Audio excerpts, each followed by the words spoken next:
Okay, Enrique, please go ahead. Okay. Okay, welcome everybody. So I'm going to give a non-technical presentation, so I apologize if there are any experts in the audience, because this my presentation is going to be very simple and basic. So the context or the motivation for many studies we're doing in cosmology and also in general in physics are related to this slide here. And in particular, the frequently asked questions in cosmology or in astrophysics that we ask is, what is the dark cosmos? So can we understand observations like dark matter and dark energy at any fundamental level? Does this require a new theory of quantum gravity, or do we already have the elements to understand this? And then current observations point to these lambda, these cosmological constants.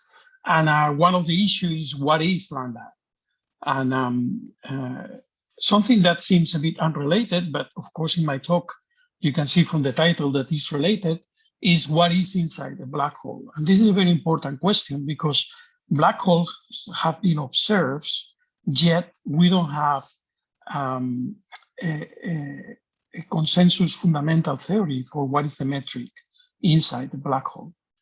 So more generally, there are this issue of the union of quantum gravity or the quantum world and the gravity world.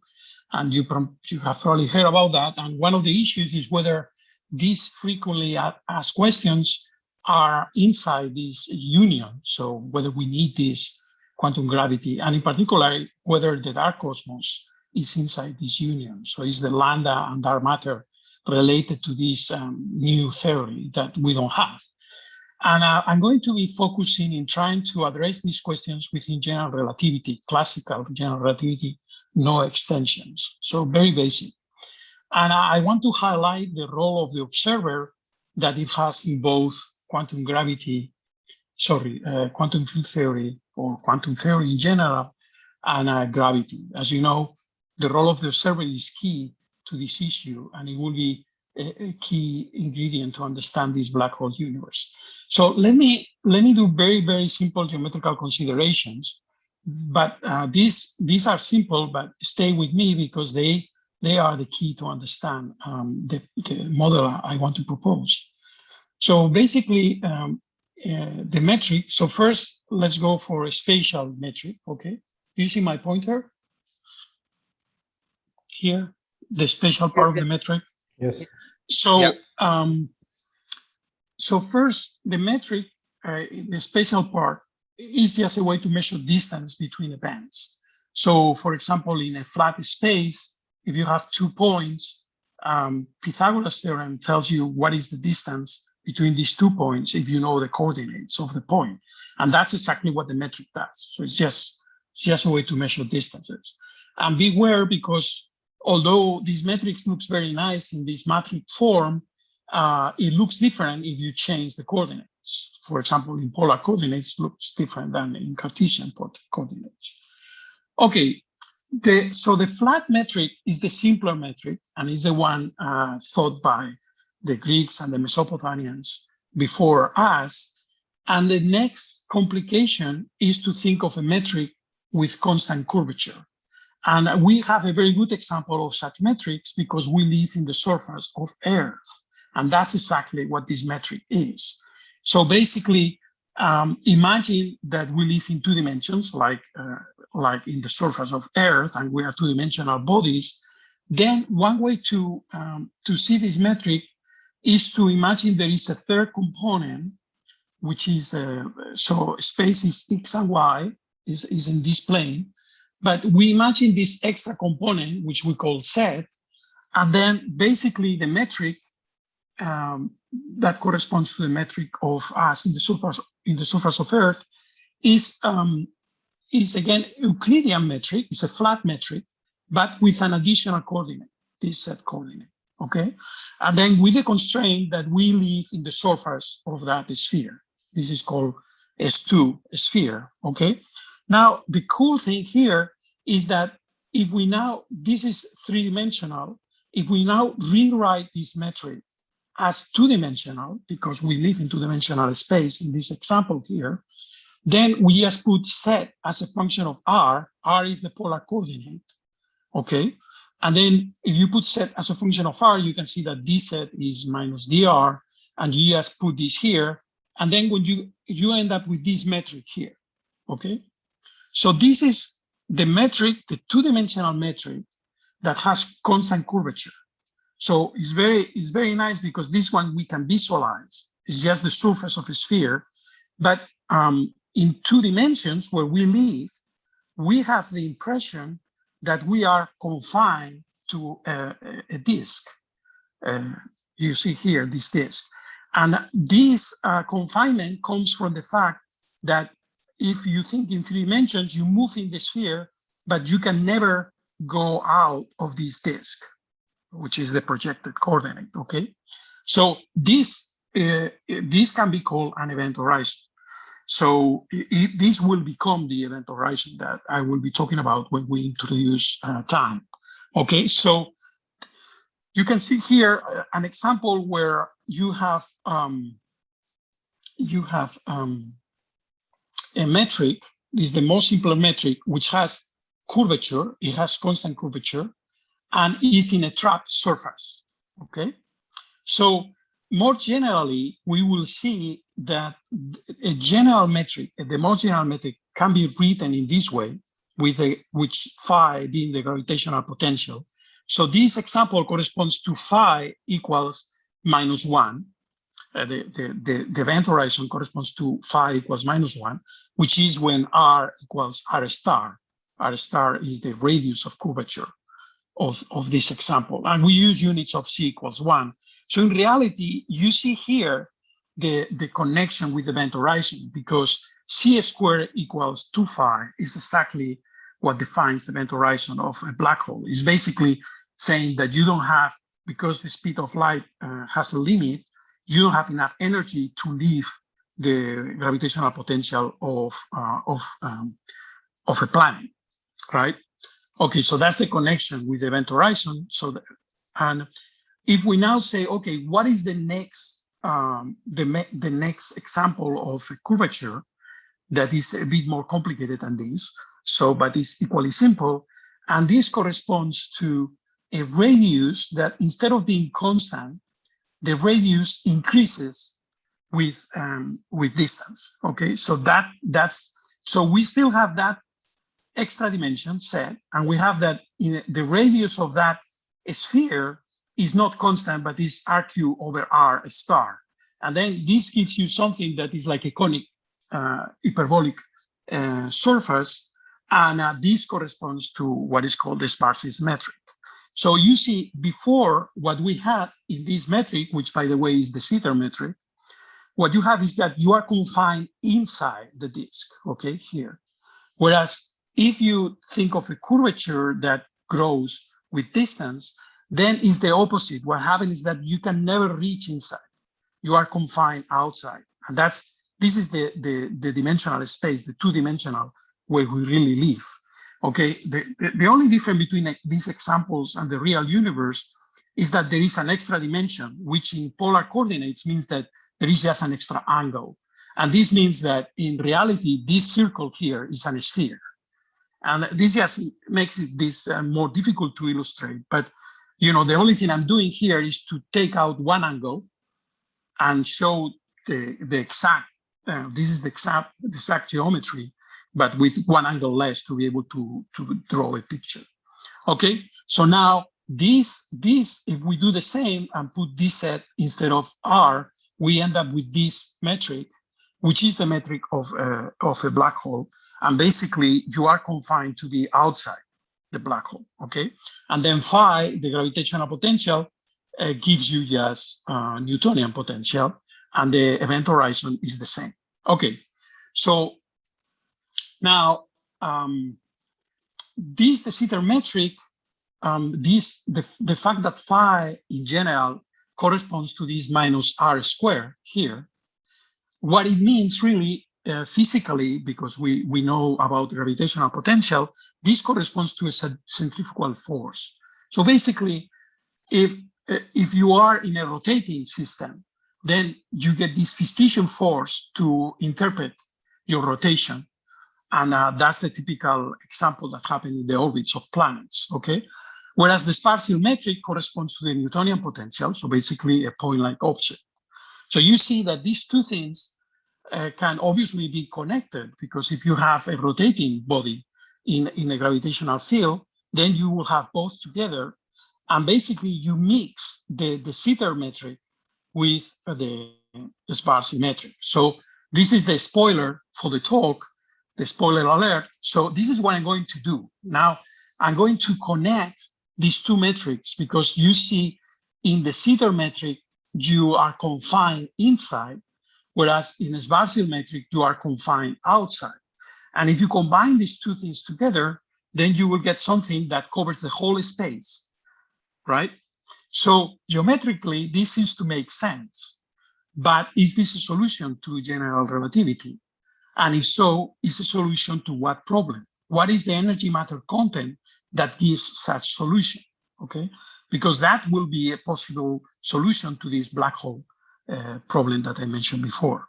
So let's now do geometrical considerations, but in a space-time, okay?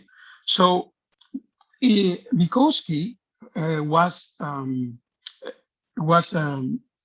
scientist that in 1908 realized that the special theory of relativity that was introduced by his former student, Albert Einstein, in 1905, by the way, at that time, Einstein didn't have a PhD. He was just, this is encouraging for our PhD students that you can correct your teacher, which was Minkowski, was the teacher of Einstein. And, but Minkowski realized that the special theory of relativity can be understood very simply if you just think that there is an extra dimension in space. And in fact, it's quite remarkable that by just taking that metric, 111, which is the Euclid flat metric, and adding a -1 here, just by putting that -1 there, you can recover the whole theory of special relativity. So this will introduce causality, because basically this is what is going to tell us that when you measure events, it matters how long it takes, because they are not instantaneously happening. And you need basically is the concept of the observer to know what these events, the simultaneity of the events, you need to introduce the causality. So how long it takes for you to measure those events. So that's where the observer comes in, as you know, and basically just from the Minkowski metric, you can reduce the time dilation, basically by considering proper time. By definition, proper time will be the time where doesn't see a change in a space. And then if you just put that here, you immediately see the equation of time dilation. So basically, you take a frame that is moving with a velocity v, and then dx is v times dt, and then you get this Lorentz factor here.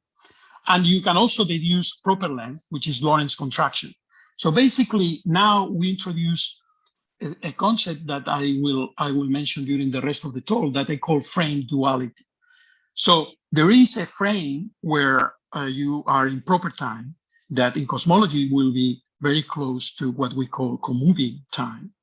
And then there is a second frame that is not co-moving with the fluid, but is outside the fluid. And in that second frame, what you will see is a Lorentz contraction. So Lorentz contraction will mean that a given piece of that element of that fluid from outside, for someone that is not moving with the fluid, will be contracted with this Lorentz factor. And maybe you remember this term is very similar to the term that we saw here in the Sitter metric, okay? So basically, what is going to happen is that this velocity here is going to be related with the gravitational potential, and it's going to give us another interpretation for this de Sitter metric. Okay, so in the context of this Minkowski space, another metric that is interesting to consider is the one that fulfills the so-called cosmological principle. So the cosmological principle says that on large scales, the universe is homogeneous and isotropic. And this means that it's very easy to show that this means that basically you have Minkowski metric. This is Minkowski metric in spherical coordinates, where R, the spherical coordinates, can be an arbitrary function of time. If you allow R to be able to rescale with time, then you fulfill this cosmological principle, and you have a situation where you can describe a dynamics of a system that keeps homogeneous and isotropic all the time. So basically, this is extremely trivial and at the same time very deep. So if you stretch a space-time with a constant function, with a global function, which we call the scale factor, then you basically take Minkowski metric and make it into this Freeman-Lemaitre-Rosen-Walker. This is the Freeman-Lemaitre-Rosen-Walker for the flat geometry.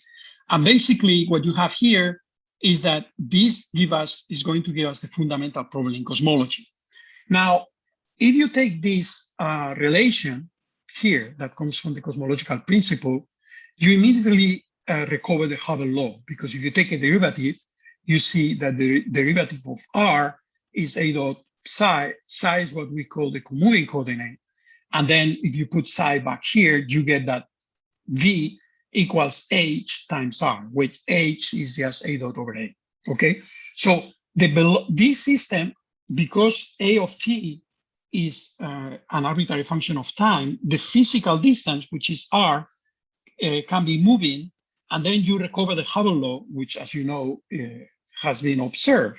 So you see here that in the dual frame, where you see Minkowski space from outside, then you have this Lorentz factor, and you get this de Sitter metric. Okay, so that's basically the intuition of how these things are related and how we are going to get this trapped surface in our universe. Okay, I call this empty space version 1 because this is basically Minkowski space plus the cosmological principle. Okay, let's now do physical considerations. Let's now talk about what is the matter content and how this relates with the metric. As you know, we have general relativity, where gravity is geometry, and the equivalence principles basically tell us that accelerations can be identified with gravity, and gravity can be identified with accelerations. And to make a very long story short, in general relativity, we have an action principle that tell us what is the action of the system. So given a Lagrangian for the matter content, we can get what we call the field equations, which is basically an Euler equation, just taking derivatives of this Lagrangian. And the Euler equation, what gives us is, given the matter content, so given the Lagrangian here, we can estimate the energy momentum tensor. Okay, so this is the content in the universe. And from that, Einstein field equation gives us what is the metric, which is what we wanted. Okay, R is a function of the metric, is the Riemann tensor, and this is the Ricci tensor and the Ricci scalar. Okay, so basically, there is this additional term in this equation, which is the infamous cosmological constant that you probably have heard about. And that is something that you are allowed to put here. And Einstein initially thought it was needed to make the universe static. Then it was rejected. But as you know, this has been measured to exist. And although I don't have time here to talk about that, I interpret this as a boundary term. And you will see this exactly in our solutions, how this comes as a boundary term. But you can also interpret this as a boundary to the action, okay? And that's kind of interesting. We are now going to talk about this as a boundary term. So right now, you can think about lambda like a fundamental constant that you put in your equations, and you have to fix by observations. But there is more to it than that. So for a perfect fluid, the energy momentum tensor is very simple. It has this form, and everything depends just on density and pressure, okay? So now we are in a position to solve the problem, which is give me the density and pressure of a system, and I will solve Einstein equations, and I will give you what is the metric, okay? So what is the solution for that? So most of you know the solution very well in cosmology. We just start with this Riemann-Lemaitre metric that comes from the cosmological principle. The fundamental problem in cosmology is to find this A of t that comes here. And basically, if you give me the energy content, then this is Einstein field equation. The same one I show here becomes very simple in this case, and just gives you the acceleration. And the acceleration of A depends on this lambda term and on the matter and energy content of the universe. Now, typically, this term is positive, so this is negative, and this is positive, okay? So now here you see the famous issue that we have measured the cosmic expansion to be accelerated. So it seems that this term is positive, so it seems we are dominated by lambda and not by energy and matter content. More generally, in reality, there is an effective lambda that is the combination of this lambda and then the possibility of a constant. If there is a constant energy density, which we sometimes call vacuum, then that also contributes, because for constant density, the pressure is negative, and then you have an effective lambda, which is the sum of this lambda that appears in the action plus this constant value that could be there as part of the matter content of the universe. And then basically the Hubble rate, which is what we actually measure, is given by dark matter, as you know, that is scaled with 10 to the minus 3 by cosmic microwave background. There could be a term of curvature, which we have measured to be small, and then there is dark energy. Now, a very interesting thing that comes even in comoving coordinates, when you look at this equation, is that there is, if you consider outgoing radial null geodesics, so basically, if you throw a photon into the future, it turns out that there is a maximum distance that you can get. And this just comes from taking that metric with this solution, doing the integral, and then you find that you are dominated by this H lambda. H lambda is the lambda where you are dominated by the dark energy or the lambda term, okay? So even in the Freeman frame of comoving coordinates, you immediately see that you are trapped inside a radius very similar to what happened in the Sitter metric, okay? And this is not surprising, because what I said before about the Lorentz factor, there is this term when you see in the dual frame, when you see the comoving expansion in the dual frame, okay? So now let me talk about another way to solve Einstein field equations where we don't use Riemann-Lemaitre coordinates, but we use just generic coordinates, okay? And in that case, we're going to consider the most simple case we can imagine, which is called the hadron atom, which I call hadron atom of gravity, which is basically a scalar field. So what you have here is the Lagrangian for a scalar field. Scalar field will have a potential and we have kinetic energy. So the only way gravity comes here is that this kinetic term happens, these derivatives happen in curved space-time. But otherwise, this is just it's a classic field, okay? Now, it's very easy to calculate what is T mu nu for this. And it turns out that T mu nu is basically that.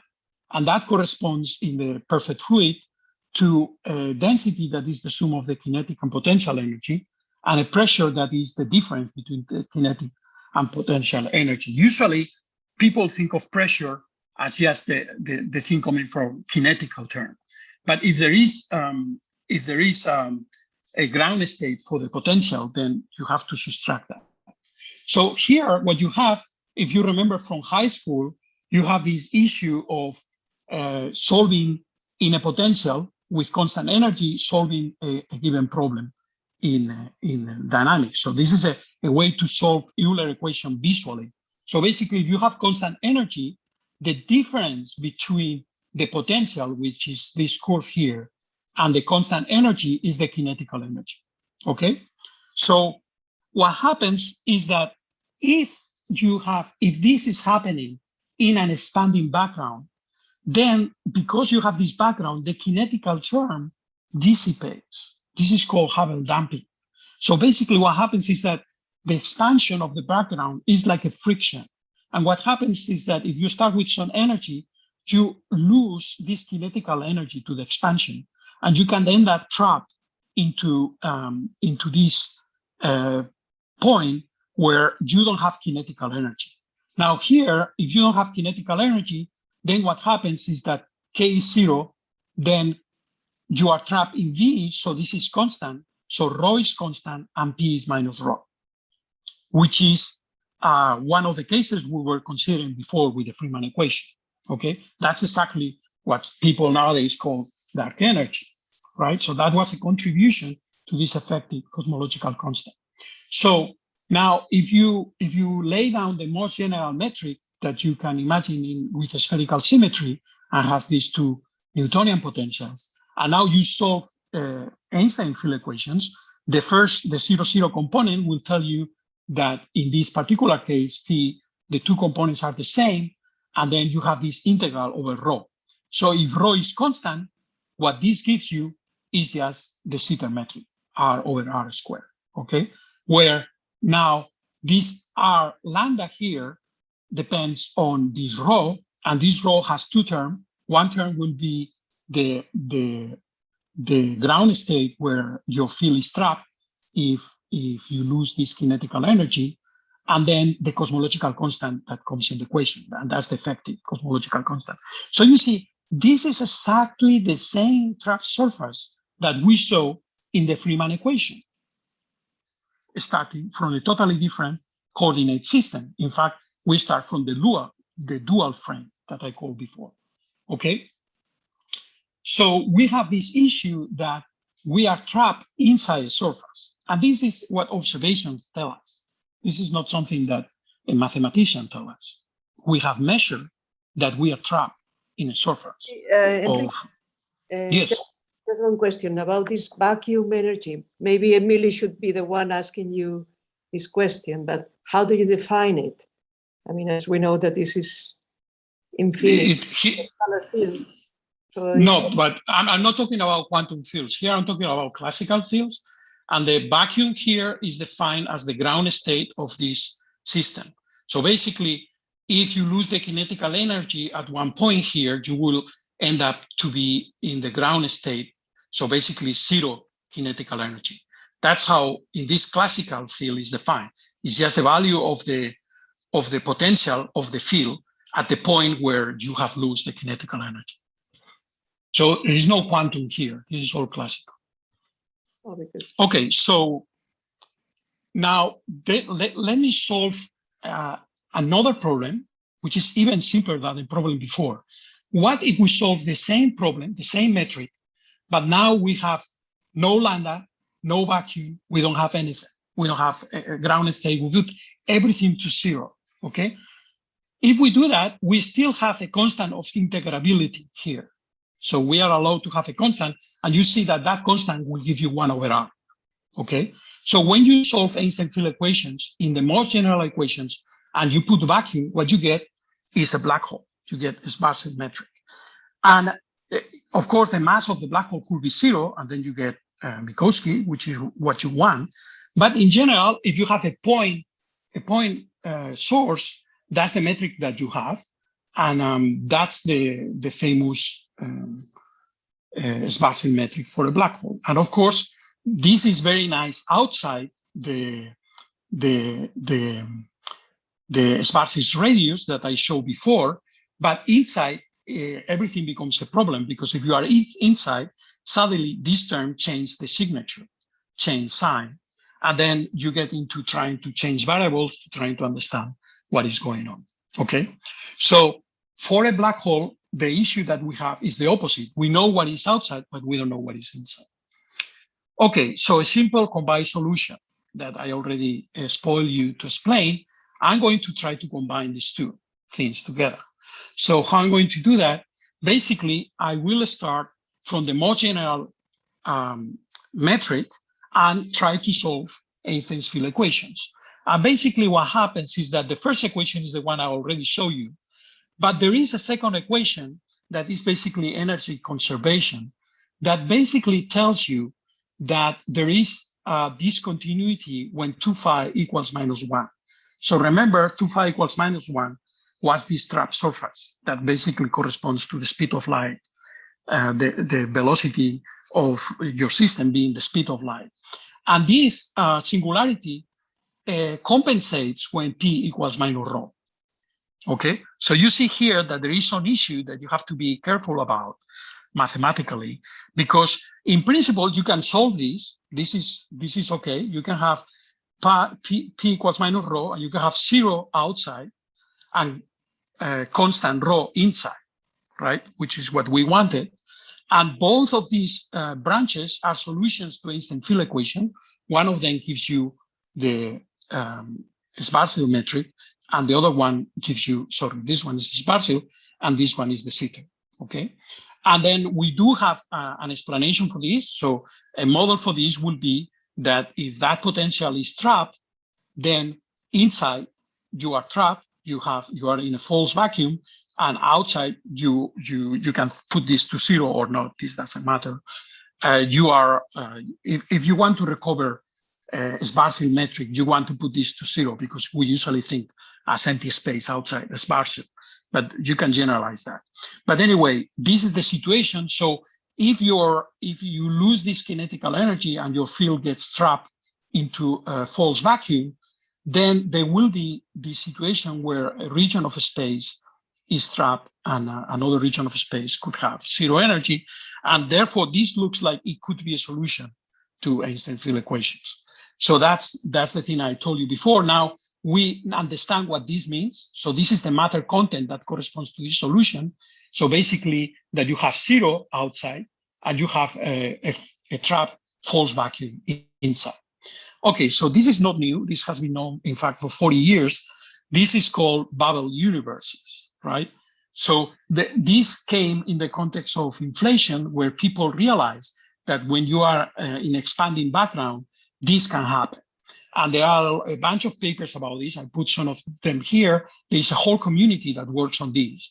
But this has some problems. First of all, when people try to do this, depending on the coordinate systems that you use, you find this discontinuity between the Schwarzschild and the Sitter metric. And you have to introduce a bubble. So basically, you have to put something here in this boundary to address these discontinuity issues, okay? That's one of the issues. And the other is, where is regular matter and radiation? Because, this is empty outside, and inside it has a false vacuum, so there is no matter and radiation in these problems, okay? Now, an interesting thing that one realizes is this frame duality that I was saying. And basically, you can realize with the frame duality that a Freeman-Lemaitre-Robertson-Walker metric basically transforms into the Sitter metric.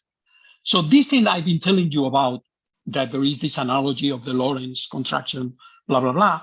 Here, you have it formal. This is the transformation. So you basically take the coordinate, which we sometimes call proper coordinate, of the Sitter or Schwarzschild frame, and compare it with the comoving coordinate of the Freeman-Lemaitre-Robertson-Walker. And if you do this transformation of time, the time here to the comoving time, then you can easily see why this metric goes to that metric. And this is what I call frame duality. So this is also well known. There is a nice paper you can read here by Mitra in Nature about this. Now, what is new? So I'm saying there is this is not new. There is this issue.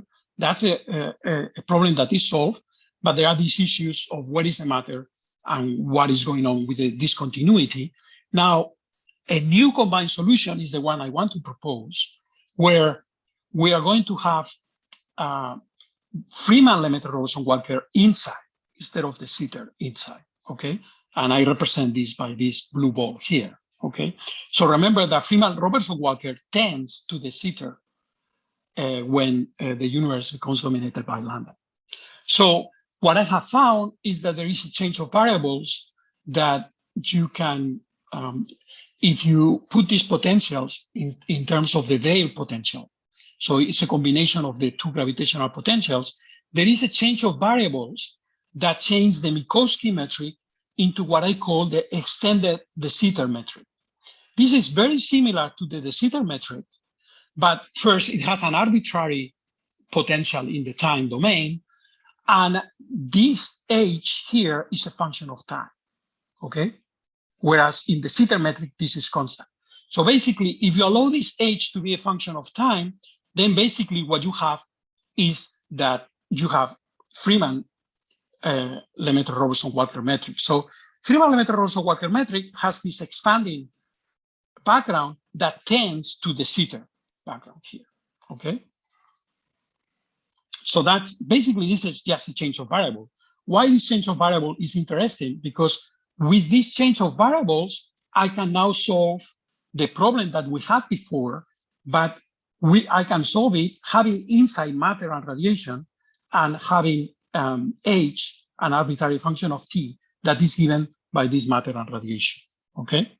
So, okay, that's my proposal. Now, this is one way to look at it. Do we still have these discontinuity problems in the surface when we reach the de Sitter metric? And the answer is yes. So I have looked at that and found this new solution allows you to find a bubble universe which has no bubble, so no discontinuities. How you do that? You have to look at these Israel junction conditions. And basically what I have found is that the way to link these two metrics is to fix the coordinates in comoving time. And that's why this is new, because people before never used comoving time and never used the Freeman metric to represent the sitter. But now I have this extended de Sitter, and so here is the black hole Schwarzschild metric, and here is the Freeman Lemaitre-Robertson-Walker, where I have put the comoving, I have fixed the comoving distance, so there is no comoving distance anymore. And when you do that, then you can see that there is in the junction, there is no discontinuity. So basically, not only the metric is continuous, but the external curvature is also, the extrinsic curvature is also continuous. So the derivative is also continuous. This means that you don't need any bubble.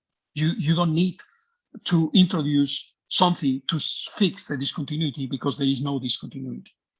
Okay, so then what you have is that inside that de Sitter metric, you have this expanding background, and outside you see this as a black hole.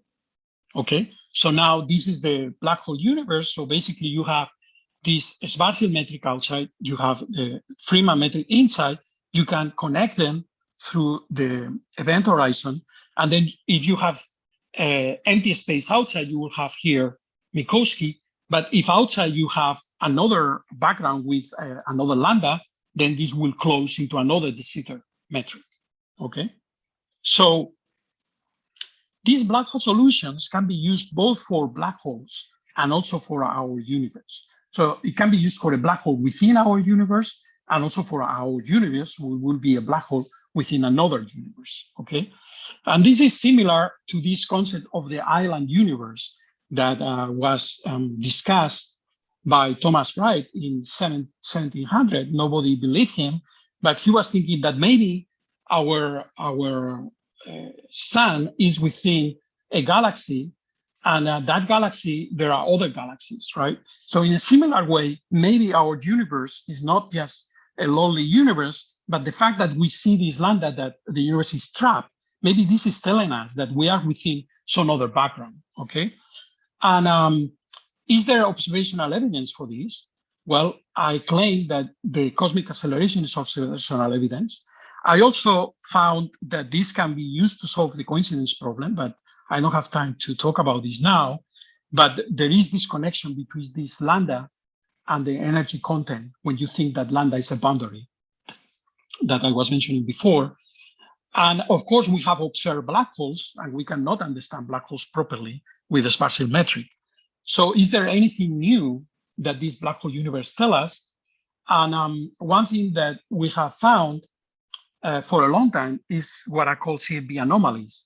But one recent paper by Pablo about this is very interesting, because what Pablo did was look at the cosmic microwave background and feed the cosmological solutions to the baryon acoustic oscillations as a function of position in the sky. So this is the sky, and these are values of H, in this case, sorry, of omega lambda, and these are values of H naught. And what we found is that there are regions, very large regions, that have the same values. So people usually, when they feed that, the Planck team, what they do is they do a global feed. And when we do the global feed, we do get the same results. But you see, these are very big variations in cosmological parameters. H naught changes by 20% from place to place in the sky. And omega lambda also changes. And these regions are the same in different cosmological parameters. There we have like 6 or 7, and the regions look more or less the same in all the cosmological parameters.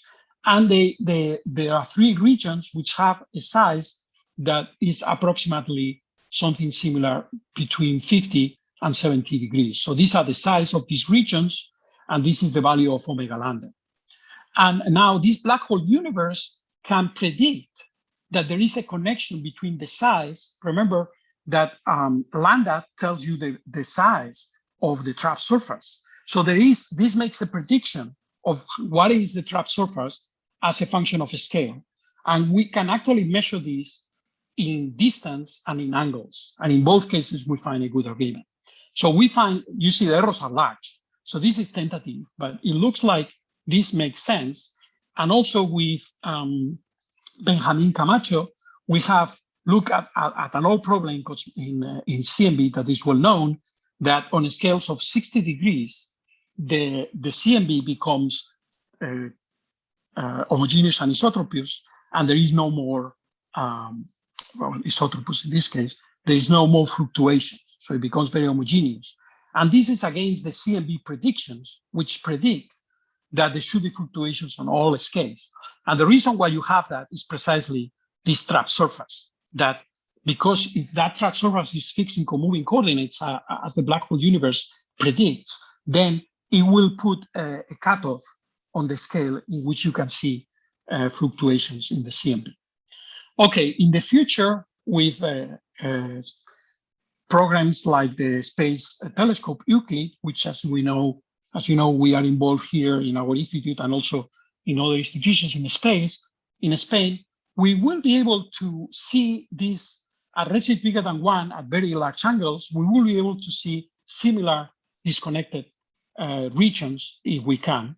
And maybe you have already heard that there is this tension, the Hubble tension, in cosmological parameters that might also be or not connected to these discrepancies in disconnected regions. So briefly, I just finished here with a very brief summary. So basically, the message take home is that there is this frame duality where a Freeman-Lemaitre-Robertson-Walker metric can look like the de Sitter metric and also like a black hole. How this works. So this is the Sitter metric. If you look at the Sitter metric from outside, for a moving fluid, you will see the Hubble law. And if you take H to be related with the density, and if this density is constant, you immediately get the equation of the black hole. So that's very, very simply how you can see these connections. So these are solutions to GR. This is not extensions. We don't need quantum gravity. That's why there is no issue with the meaning of vacuum. Here is just this lambda, which is a classical term. We have attained the Israel conditions, and there is no bubble discontinuity. This is related to an event horizon. This is related to this B being less than C, and that's the connection between causality and lambda. So basically, special relativity told us that if there is a causal boundary, there is also a spatial boundary. And so in general, this argues that it's hard to separate space and time, and therefore the cosmological principle that we usually use should be extended to a perfect cosmological principle, where there is no cosmic frame, and you can have this situation where you can have a metric like this one, where you can have asymptotically static solution to the universe. The black hole universe is a combination of two known solutions, and where you have these solutions are nested through a black hole event, which is the lambda term. The black hole mass corresponds to this boundary term, and then this means that accretion into such a black hole universe does not necessarily increase the mass of the black hole. And that's very important because this has consequences. If the black holes that we observe in the cosmos, the stellar black holes and galactic black holes, are black hole universes, and they have this expansion inside, then the mechanisms for formation of black holes and also for accretion of mass might be different from the ones in a Schwarzschild black hole. This black hole universe can form when you have an expanding background, okay? And I have shown you some indications, although a detailed model of formation are needed. Then there are some issues like singularity theorems, the entropy problems. So I'm going to skip that and leave it for discussion if someone is interested about that. And the answer to these frequently asked questions that I put at the beginning are these. So, do we understand cosmic observations that matter and that energy at the fundamental level? I think yes, we can, because dark energy can be this lambda, which we can understand at the fundamental level.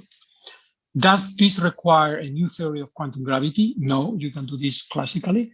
What is lambda? Lambda is a causal boundary from a false classical vacuum. And what is inside a black hole is just the Freeman-Lemaitre-Robertson-Walker metric. If you are interested in this, I have put here some links to papers and a web page where I explain that. And I think it's here. Thank you. Okay, thanks a lot, Enrique, for the very nice talk. I think it was very interesting since the beginning because you started from the basic. Are there any questions? Yes, I have a question. Please. Hi, Pedro. Hi, Enrique. Thank you for your presentation. I've seen the metric of the black hole universe, and you have a potential which is C in the time place, and then in the space you have a phi potential. Mm-hmm. These two potentials are the same, are related, or are different? Yeah, this is in fact, Pedro, maybe other people didn't know, but Pedro did his master thesis with me about this, right? And at that time, I was confused to think that these two potentials were always the same. And they are only the same in the asymptotic limit of the zeta. In general, they are different. And that's the point where we couldn't understand what was going on. So basically, in general here, when you do this change of variables, you have to have different potentials. And the Freeman-Lemaitre-Robertson-Walker equals not the zeta metrics, but an extension, which has an arbitrary definition of time that depends on A of t. So in general, they are different. Okay, thank you. Any other question? Yes, I have a question. Yeah. So at the end, when you started talking about the fluctuation on cosmological parameters and how certain values depend on the region of the sky we're observing, does this go against the current cosmological principle and how the universe is supposed to be homogeneous and isotropic in space and time? Yes. Well, let's see. This is a bit of a confusing question. No, your question is very good. I mean, it's a confusing topic. The issue is this, right? Some of the issues in here. There are several issues in your question. One of the issues that also some referees criticize me and ask is, okay, well, if the Freeman-Lemaitre-Robertson-Walker metric is homogeneous, how can it be equal to a metric that is obviously not homogeneous? Okay, and this is related to this trap surface. If there is, the Freeman-Lemaitre-Robertson-Walker metric is very nice if there is no lambda. But once you allow lambda or an effective lambda, then it creates a trapped surface. So suddenly it's no longer homogeneous anisotropic. It's only homogeneous anisotropic inside that trapped surface, okay? So what we are thinking is that these regions that we see in cosmological parameters corresponds to that trapped surface. And in fact, here is the prediction. Given lambda, it tells you what is the scale where you will see trapped surface. And basically what this is telling us is that outside these trapped surfaces, the cosmological parameters are similar, but slightly different. Now, why is that? We don't know. We still need to understand. So there seems to be some connection between the outside and the inside that we still need to understand. But the fact that we measure omega lambda is very clearly telling us that there should be a cutoff in the spectrum of fluctuations that we see in the CMB. Thank you. Good. Any other question? I have one related maybe to the first one. So when you find this solution that connects the two to remove the discontinuity, is this solution unique, or there is some degeneracy maybe related to the potentials or any other choice? Yeah, this is a good question. So I'm not sure if the solution is unique. I mean, I know it's different because I've never seen these bubble universes fixing the junction in comoving coordinates. There is a paper that I refer in my papers that did that before me. I was not aware about that, but he found it before. Is a teacher that was doing this in an article for students. It's pretty remarkable. Now, I'm not sure if this, I mean, one thing I know is that more generally, this I haven't explained very well. We know that outside this black hole, in reality, we approximate the black hole as something that is in empty space. But we really know that the black hole is inside an expanding universe, right? So when you look at the scales large, very far away from the event horizon, you enter a different metric, right? So my solution is only an approximation. We know that in reality, outside, you have another Freeman-Lemaitre-Robertson-Walker. So what you need to do is to match, to create a junction condition for two Freeman-Lemaitre-Robertson-Walker metrics, right? And this goes a bit into your question, because then the solution is going to be a bit more complicated and there might be more freedom there. But, you know, in particular, the answer to your question is, I don't know. There could be other ways to do this matching. Usually the ones in the literature, they all have tensions in the bubble. And that's why people don't like this, because basically this bubble tension is basically like a way to fix some discontinuity. And this might look a bit artificial. Okay, I see. Thank you. Maybe a last question? Well, if not, we thank Enrique for the very nice talk. I also wanted to ask a really quick question. Yeah, please. Related to the island universes that Enrique was talking earlier. Do you refer by island universes all the space and time that encapsulates the observable universe, or all the space and time region outside, or that encapsulates all the Big Bang and a region with the same cosmological parameters? No, I mean, basically what I was saying here is that, so you know that the age, we estimate that the age of our universe, the whole age, so the whole universe, everything we know, is only 3 times the age of our planet, right? To me, this has always been remarkable. How can the whole universe be only 3 times older than the planet, right? That's remarkable. And what this is saying is that we have measured lambda. So we have measured that there is some trapped surface where we live. And what these solutions show is that maybe you can understand a black hole and our universe as these nested possibilities. Now, what I call the island universe will be our universe. And what this is saying is that there are other backgrounds, there could be other backgrounds outside or inside. No, I'm not saying that there is a universe inside a black hole because the mass of that black hole is small, but there is some other smaller universes inside black holes. That's what I mean by these island universes. Okay, understood. Thank you. Okay, thanks, Enrique. I think we can stop here.